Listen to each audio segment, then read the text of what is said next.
So here is one of my favorites. See, I admitted it. Ford product, and it's one of my favorites. Shocking. 77 Lincoln Continental Town Car, even. And how many miles is on this now? 33,800. Yeah, there you go. 33,800. And look at the green. This green just does it for me. Original starting instructions on the sun visor. Check that out. And what is it? Do you remember the actual interior color of this? Crushed emerald? It's I mean, man. jade. Jade. Not sure how much of the sunlight is. And the story of this car, Chris's grandmother ordered this thing new. And she didn't drive it long, obviously. She didn't drive it at all. And it sat forever in a garage, obviously. And I forget, when was this? About a year ago? Well, it's been longer than a year. I'm going to have to go back and look. Year and a half. But I remember I was shocked to see the amount of rust in the fuel tank, even though it's been in a garage. But something you don't see very often. Thing's obviously got a 460 in it. And what still gets me is it's got all the original, like, chalk and ink markings. Very careful in the work on this to make sure that we didn't disrupt any of that. Trying to remember, man, did the brake system on this, fuel tank, basically the whole fuel system. Oil pan. Yeah, I had to put an oil pan because some ne'er-do-weller stripped the plug. A shame, no more than the miles this thing had on it. This thing had how many on it when I worked on it? 37. Just right over 33. I mean, like 33,008 miles. Yeah. But look at the breather filter. Spin-on breather filter. But it sat forever, obviously. So it was just a matter of brakes and fuel. We put a water pump on it, I remember that. I think we did the hoses as well. Hoses, belts. Did a heater core in it. Yeah. The transmission, forgot about the transmission. And you had to replace the bracket to hold the thing that got bent.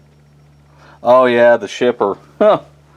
Yeah, if you've never had the front end off of one of these, you are in for a treat. Man. Yeah, I forgot about that. They had hooked to the core support to pull it on the trailer. Yep. Instead of the frame, why use a frame when you got a core support? I remember we did the transmission. Actually, Dad built the transmission, I remember, when I was in New York. He did, and it works perfectly. It should. He's done enough of them. Oh, then the vacuum system are a nightmare on these. Absolute nightmare. So this big canister down in here is specifically a reservoir for the headlights because the doors are vacuum. And vacuum closes them, so when it sits a while, the little doors will flip. This one was for the climate. I do remember that. And that one over there, I want to say was specific for like cruise control, if I'm not mistaken. And the AC, this is still R12. Because I remember all we did is put the different POV valve on it. Right there. That's actually the same people that made the stuff on that. Old Air Products. But that way it's a cycling instead of just on-off on the compressor. Man, tailpipe, I remember the tailpipe because it was rotted. What else did we do on the inside? Fix the seats. And interesting, as Chris noted earlier, the power seat switches are real bad about getting hot, melting, catching these things on fire. The driver's seat, it would work outside the car, not in the car. And when I was laying down here, where the mounting hardware is to the floor, I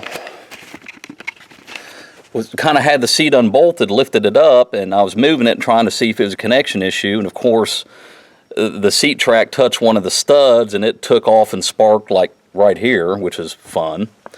But the motor internally shorted, and it was just grounding through. Changed the motor out, it was fine. So I kind of agree with Chris on that one, that the motors themselves short and contribute to the switch burning up, catching these things on fire. Trying to think. Probably one of the nicest low miles that you'll ever see. I know it's the nicest one I've ever seen. So you've had this in your possession for how long? Since, dang. That is a big car. She died 19 years to the day that she bought it. Really? Yep. And of course it's a Ford 9-inch diff, C6. But you don't, it's without a doubt probably the nicest Lincoln that I've seen as far as original low miles. And actually, I drove that back on a Friday night. You did. I actually drove this thing back with a friend, with the cruise control and the AC going, all the way back here from the shop to where he lives. And I'd almost give a Cadillac up for it. Almost. So yeah, people have heard me talk about the Lincoln. There it is.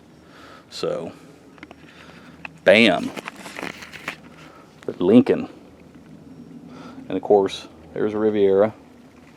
And there's it finally back home as of last night. What do you think about the 74, Chris? Smooth. Bam.